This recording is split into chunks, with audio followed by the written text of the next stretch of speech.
یہ کہتے ہیں کہ بعض لوگ کہتے ہیں کہ وقت 4 وقت میں رکا تھا. ایک جب سرکار سفر معراج پہ تشریف لے گئے، دوسرا جب حضرت علی رضی اللہ تعالی عنہ کے زانوں پر نبی کریم صلی اللہ علیہ وسلم نے سر رکھا ہوا تھا، عصر کی نماز کا وقت نکل رہا تھا، بالکل آخری ٹائم تھا، تو پھر سرکار نے سورج کو واپس پلٹایا، گویا کہ وقت ٹھہرا. اور تیسرا جب بی بی فاطمہ رضی اللہ تعالی عنہا کے سر سے ایک دفعہ دوپٹہ سرک گیا، 2 بال ظاہر ہوئے تو وقت رک گیا. اور حضرت بلال رضی اللہ تعالی عنہ نے ایک دفعہ اذان نہیں دی تھی تو وقت رک گیا. لیکن پہلی 2 باتیں تو بالکل ٹھیک ہے، اور آخری 2 باتیں خالی جذبات کا ایک حصہ ہے. بی بی فاطمہ رضی اللہ تعالی عنہا کا بڑا مقام ہے، بڑا مرتبہ ہے. اللہ تعالیٰ ان کے قدموں کی خاک کی برکت سے ہماری اور ہماری پوری نسلوں کی بخشش و مغفرت فرمائے. بہت اعلیٰ مرتبہ ہے، بہت اعلیٰ مقام ہے. اور مجھے بڑا افسوس ہوتا ہے کہ اس قدر عظیم ہستیاں جن کے لیے مستند ترین ذرائع سے فضائل کے انبار لگے ہوئے ہیں، ان تمام کو چھوڑ کر ایسی باتیں اپنے پاس سے گھڑنا اور ان کو بیان کر کے بزرگوں کی فضیلت کو ظاہر کرنے کی کوشش کرنا جن کا کہیں کوئی ثبوت صحیح طریقے سے نہیں ہے، یہ مناسب نہیں ہے. تو آپ بخاری اٹھا لیں، مسلم اٹھا لیں، دیگر اور آپ قرآن اٹھا لیجئے. الہادی کے اندر اگر آپ نے سنا ہو، ہم نے کتنے فضائل بیان کیے اہل بیت کے قرآن کی آیات کی روشنی میں.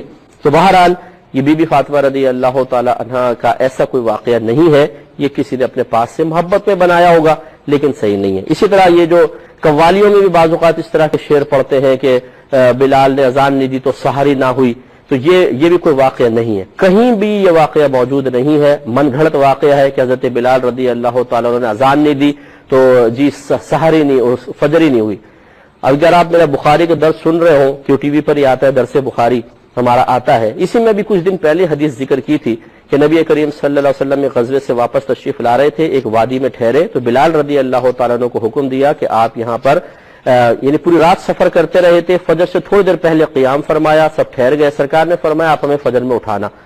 اور حضرت بلال رضی اللہ تعالیٰ عنہ کہتے ہیں کہ میں نے چٹان سے ٹیک لگائی ہوئی تھی تاکہ میں نہ سوؤں، اور آنکھیں کھول کے میں بیٹھا ہوا تھا، لیکن ایسی غنود کی طاری ہوئی کہ میں سوتا چلا گیا، اور اس وقت میری آنکھ کھلی جب سورج نکل آیا تھا.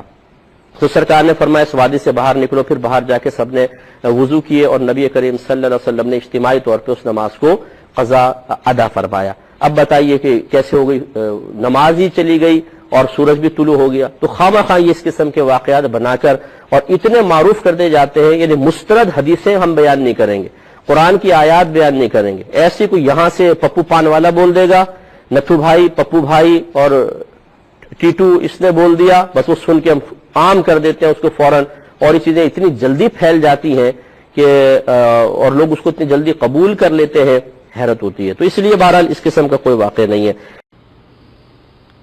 کیا یہ صحیح ہے کہ حضرت بلال نے ایک دن اذان نہیں دی، اس دن سورج نہیں نکلا؟ جی یہ صحیح ہے کہ ایک دن حضرت بلال نے اذان نہیں دی، سورج نہیں نکلا. یہ من گھڑت واقعہ ہے، یہ جھوٹی بات ہے، یہ قوالوں کی بات ہے. صحیح بات کیا ہے؟ رسول کریم صلی اللہ علیہ وسلم سفر سے واپس آ رہے، رات کے وقت آپ نے پڑاؤ ڈالا، پوچھا آج کون ہے جو ہمارا پہرا دے؟ حضرت بلال کہنے لگے میں پہرا پہ کھڑا ہوتا ہوں اور میں ہی آپ کو اذان پہ جماعت پہ بھی اٹھاؤں گا. حضرت بلال اونٹنی کا ٹیک لگا کر بیٹھ گئے، سورج نکل آیا. حدیث کے لفظ ہیں کہ سورج کی شعاعیں رسول کریم صلی اللہ علیہ وسلم کے پیارے چہرے پر پڑی. آپ اٹھے اور کہا بلال کہاں ہے؟ دیکھا تو بلال بھی سو رہے تھے. کہنے لگے تو نے وعدہ کیا تھا اٹھانے کا، اٹھایا کیوں نہیں؟ کہا اللہ کے حبیب علیہ الصلوۃ والسلام جو چیز آپ پر غالب آ گئی وہ بلال پر بھی غالب آ گئی. آپ بھی سو گئے، میں بھی سو گیا. قوالوں نے یہاں سے بات گھڑ لی، قدرت خدا کی دیکھو، مطلق سحر نہ ہوئی جب تک بلال نے صبح کی اذان نہ دی. یہ کذاب اور دجال ہے جو اس حدیث کو چھوڑ کر اس کے خلاف عقیدہ بناتا ہے. اور اس حدیث سے ایک مسئلہ اور بھی سمجھ آتا ہے کہ اگر اللہ کے رسول صلی اللہ علیہ وسلم عالم الغیب ہوتے تو آپ کو تو پہلے پتا تھا کہ بلال نے سو جانا ہے، آپ کسی اور صحابی کی ڈیوٹی لگاتے. جہاں اس حدیث سے یہ ثابت ہوا کہ سورج بلال کے اذان کی وجہ سے نہیں رکا بلکہ سورج نکل آیا، اس کی تپش سے اللہ کے نبی اٹھے، اس وادی کو چھوڑا اور اگلی وادی میں جا کے نماز پڑھائی. وہاں سے یہ بات بھی سمجھ آئی کہ اگر اللہ کے نبی عالم الغیب ہوتے تو بلال کے علاوہ کسی اور صحابی کی بھی ڈیوٹی لگاتے کہ یہ سو جائیں گے، تو جاگتا رہنا.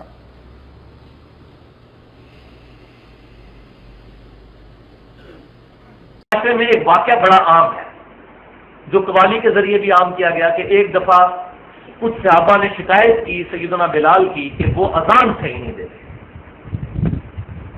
وہ شین کی بجائے سین پڑھ دیتے ہیں، اشہد ان محمد رسول اللہ، اشہد ان محمد رسول اللہ. تو نبی صلی اللہ علیہ وسلم نے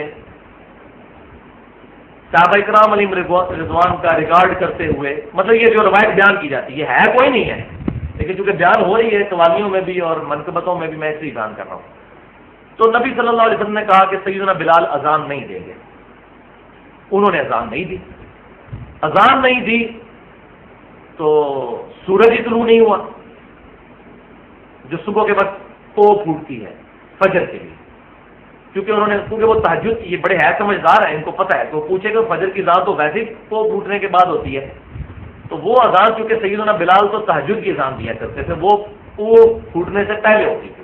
لہٰذا یہ میں ٹیکنیکل پوائنٹ بتا دوں آپ کو، یہ نہ ہو آپ ہاتھ ڈال بیٹھے اور آگے سے وہ علمی طریقے پہ آپ کو خاموش کروا دیں. فجر کی اذان تو عبداللہ بن ام مکتوم دیا کرتے تھے، بخاری اور مسلم میں موجود ہے. کیونکہ وہ نابینا صحابی تھے، ان کو اگر کوئی بتاتا تھا کہ فجر کا جو وقت شروع ہو چکا ہے، صبح صادق جو صبح جو ہے وہ فجر کے وقت جو ہے وہ پو پھوٹتی ہے مشرق کی طرف سے، تب وہ اذان دیتے تھے. تو سیدنا بلال کی اذان بخاری مسلم میں آتا ہے کہ وہ لوگوں کو جگانے کے لیے ہوتی تھی تاکہ لوگ سحری کر لیں. تو سیدنا بلال نے اذان نہیں دی تو اس دن ختم سحری نہیں ہوا، یعنی صبح صادق ہی نہیں ہوئی، فجر کا وقت ہی نہیں شروع ہوا. بڑے لوگ پریشان ہوئے کہ یہ مسئلہ کیا ہوا ہے. تو پھر پتہ چلا کہ جی وہ فرشتہ آیا، اس نے نبی صلی اللہ علیہ وسلم کو خبر دی کہ چونکہ بلال کی اذان پہ آپ نے پابندی لگائی تھی، اس لیے جو ہے وہ سورج ہی جو ہے وہ طلوع نہیں ہوا، سورج جو ہے اس کی پو جو ہے نہیں پھوٹی، بلے اعوذ باللہ. اب یہ اس طرح کے من گھڑت واقعات پریزنٹ کر کے تو ہم بھی پھر سبحان اللہ اور الحمدللہ کہتے ہیں دیکھو جی سورج نہیں نکلا. بھائیو یہ سورج کا اس کے ساتھ کوئی تعلق نہیں ہے. ہم یہ مانتے ہیں اس بات کو کہ یہ پاسبل ہے کہ اگر پیغمبر دعا کریں تو سورج نہ نکلے یا سورج اپنی جگہ پر رک جائے. وہ روایت جو سیدنا علی کے بارے میں آتی ہے کہ ایک دن ان کی عصر کی نماز قضا ہو گئی تھی، نبی صلی اللہ علیہ وسلم ان کی گود میں سر رکھ کر سو رہے تھے. روایتیں تو ہیں لیکن اصول محدثین پر تمام روایتیں وہ ضعیف ہیں. البتہ صحیح حدیث صحیح بخاری کے اندر موجود ہے کہ یوشع ابن نون جو خلیفہ اول تھے سیدنا موسیٰ علیہ السلام کے، پہلے صحابی تھے سیدنا موسیٰ کے بعد میں اللہ تعالیٰ نے ان کو پیغمبر بھی بنا دیا، یوشع ابن نون جن کی سرکردگی میں بنی اسرائیل نے جو ہے وہ فلسطین کو فتح کیا تھا سرائے سینا کے 40 سال گزارنے کے بعد. تو جمعے کا دن تھا اور جنگ جو ہے وہ اپنے عروج پر تھی اور مسلمانوں کے لیے فتح بالکل قریب آ چکی تھی بنی اسرائیل کے لیے، لیکن سورج غروب ہونے کا وقت قریب تھا. اب سورج جب غروب ہو جاتا تو ہفتے کا دن شروع ہو جاتا ہے، کیونکہ اسلامی کیلنڈر جو ہے وہ تو مغرب کے ساتھ شروع ہوتا ہے.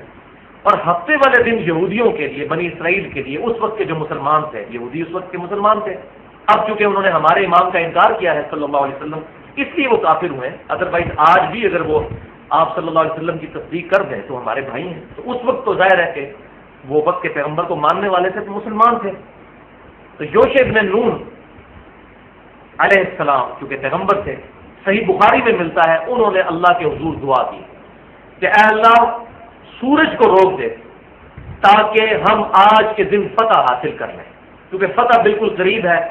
اگر سورج غروب ہو گیا پھر ایک دن کا گیپ آ گیا تو کافروں کو تیاری کرنے کا موقع مل جائے گا. ہفتے والے دن ہم تو قتال کر نہیں سکتے.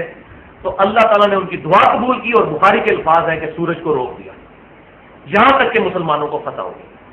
تو اگر سیدنا یوشع ابن نون علیہ السلام کی دعا پر سورج رک سکتا ہے تو ہمارے پیغمبر صلی اللہ علیہ وسلم کی دعا پر بھی سورج رک سکتا ہے، کوئی پرابلم نہیں ہے. جو چیز صحیح سمجھ سے ثابت ہوگی ہم مانیں گے. چاند 2 ٹکڑے ہوا، بخاری اور مسلم کی متفق علیہ حدیث ہے، ہم مانتے ہیں کہ آپ صلی اللہ علیہ وسلم کی مبارک انگلی کے اشارے سے آپ صلی اللہ علیہ وسلم نے دعا فرمائی تو چاند 2 ٹکڑے ہوا، یہ معجزہ آپ کا ظاہر ہوا. اور اس کا اشارہ کا ذکر سورۃ القمر کے اندر موجود ہے. تو لیکن بات صحیح سند سے ثابت ہونی چاہیے. تو سیدنا بلال کا یہ واقعہ صحیح سند سے ثابت ہی نہیں ہے.